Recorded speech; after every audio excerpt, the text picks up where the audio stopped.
15. The question is that this bill be now read a second time, and I give the call in continuation to the member for Leichhardt. Thank you very much indeed, Mr Deputy Speaker. If I can, Dav said the English language requirements are punishing for multicultural employers.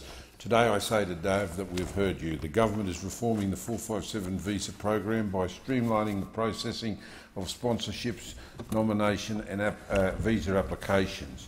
We're reforming the sponsorship requirements to reduce the time and cost to business, increasing the sponsorship approval period from 12 to 18 months for start-up businesses and providing greater flexibility in relation to English language testing and skill requirements. These measures are good for businesses, good for employers and good for the country, saving $29.9 million per year in compliance costs. Mr Deputy Speaker, tourism is an industry that Leichhardt strongly relies on. There are huge benefits in looking ahead. Firstly, we can expect more tourists now that the visitors from half a dozen new countries can apply for their subclass 600 visitor visas electronically. Visitors from the Philippines, Kenya, South Africa, Bosnia and Herzegovina can now go to the Australian immigration website and apply online.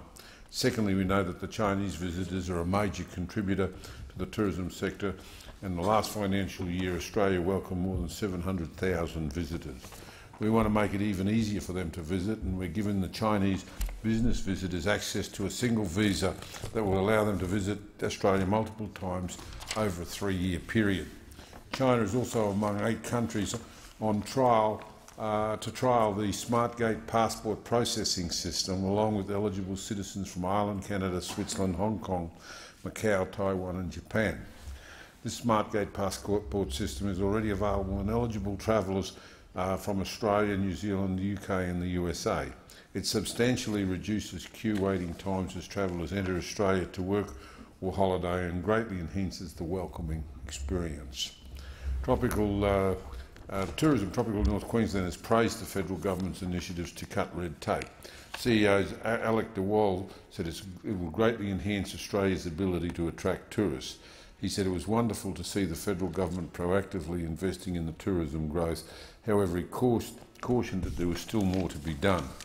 Alex said that Australia's competitors are now finding new ways to remove barriers and attract guests, so Australia needs to continue to innovate by aggressively tackling barriers to tourism growth in this country. I certainly wholly support Alex's view here, and I certainly promise him that this government certainly won't be resting on its laurels. Finally, if I can, Mr Deputy Speaker, we'll be talking about aged care here. We've removed provisions in the Aged Care Act 1997 that force providers to notify the Department of Social Security within 28 days of any changes to key employees. We've removed some certification requirements from the Building Code of Australia that relate to aged care facilities, and if the requirement is duplicated in state building regulations, there's no need for federal government oversight.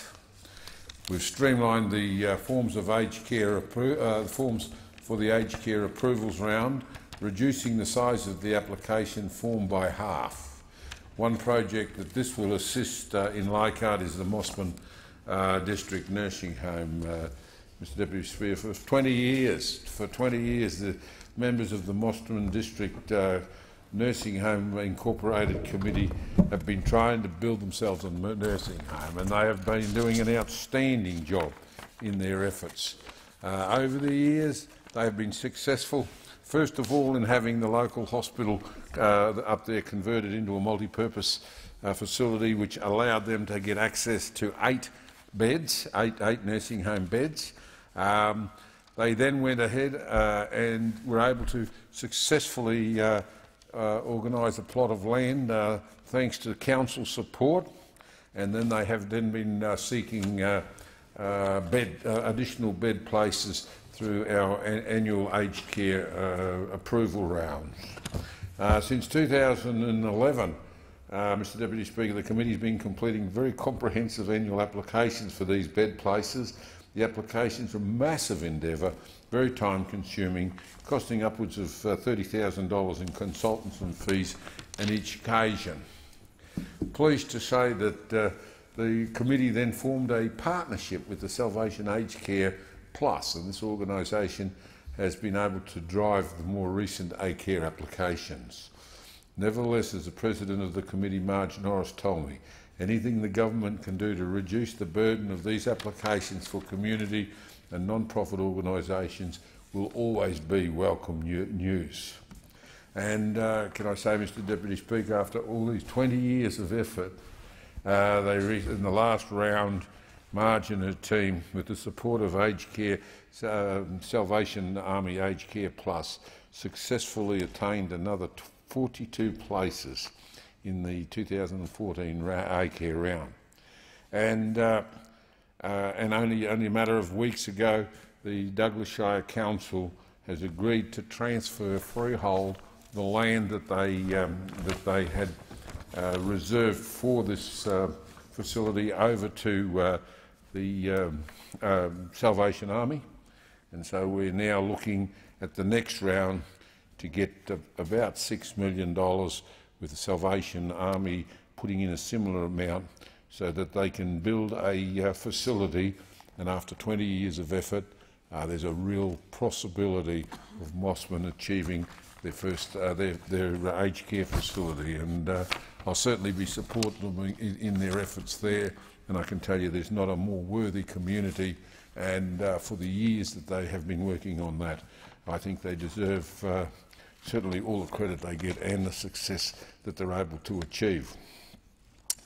We know that how frustrating it is also to have an update, to update personal information at a multitude of agencies, sitting on hold and on the phone or queuing up to be served. The new MyGov website takes advantage of the technology we have available today and links together Medicare, the Tax Office, Centrelink, Australia Job Search, our e-health records, Child Support, Department of Veterans Affairs and the National Disability Insurance Scheme.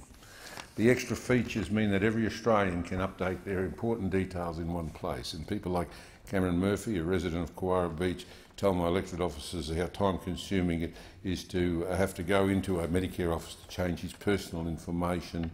At a national level, this move reduces $5.4 million in annual compliance costs across Australia.